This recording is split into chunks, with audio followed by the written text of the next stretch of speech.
أعوذ بالله من الشيطان الرجيم بسم الله الرحمن الرحيم والذين كذبوا بآياتنا صم بكم في الظلمات من يشاء الله يضلله ومن يشاء يجعله على صراط مستقيم والذین کذبوا، اور وہ لوگ جو جھٹلاتے ہیں بآیاتنا، ہماری آیات کو، سمن، بہرے ہیں، سمن و بکمن، اور گنگے ہیں، فی الظلمات، اندھیروں میں پڑے ہوئے ہیں، انہیں پتہ ہی نہیں ہے کہ اللہ کا دین اور صحیح راہ کیا ہے، جھٹلایا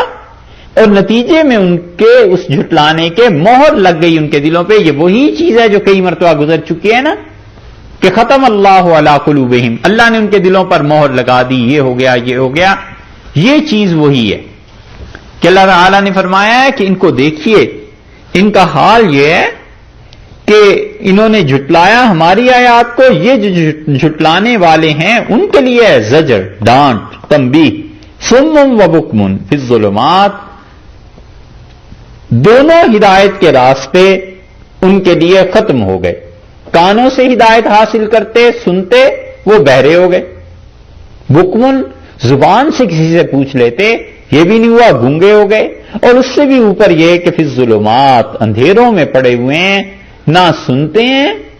اور نہ ہی پوچھتے ہیں، یعنی جو اندر طلب تھی وہ ختم ہو گئی ان کے۔ من یشاء اللہ، اور جس کو چاہے اللہ، یضلل ہو، اسے گمراہ کر دے۔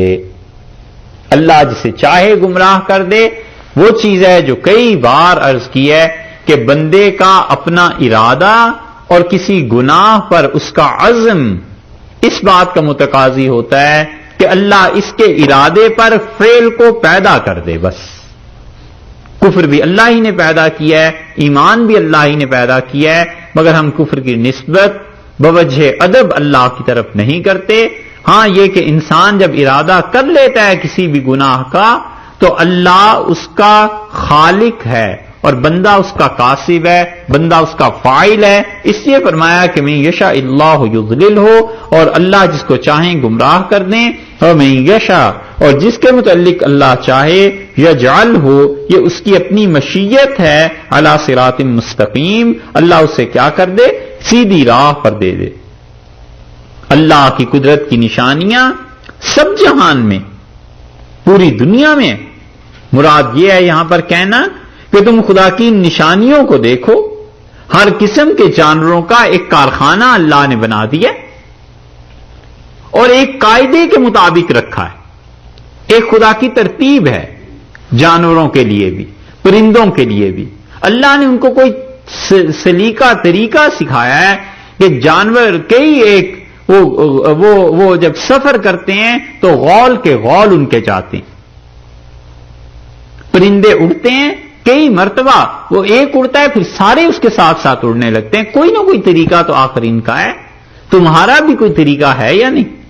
اور انسانوں کا جو طریقہ ہے زندگی گزارنے کا وہ انبیاء علیہ الصلوۃ والسلام کی زبان سے معلوم ہوتا ہے، اور اگر لوگ دھیان کریں تو یہ نشانی بہت بڑی ہے، کافی ہے کہ انبیاء علیہ السلام کے قول پر چلیں اور جیسے انہوں نے کہا ہے زندگی بنانے کا ویسی زندگی بنائیں،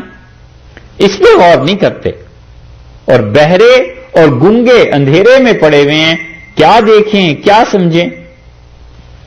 کچھ سمجھ نہیں انہیں آئی، کچھ انہوں نے نہیں دیکھا۔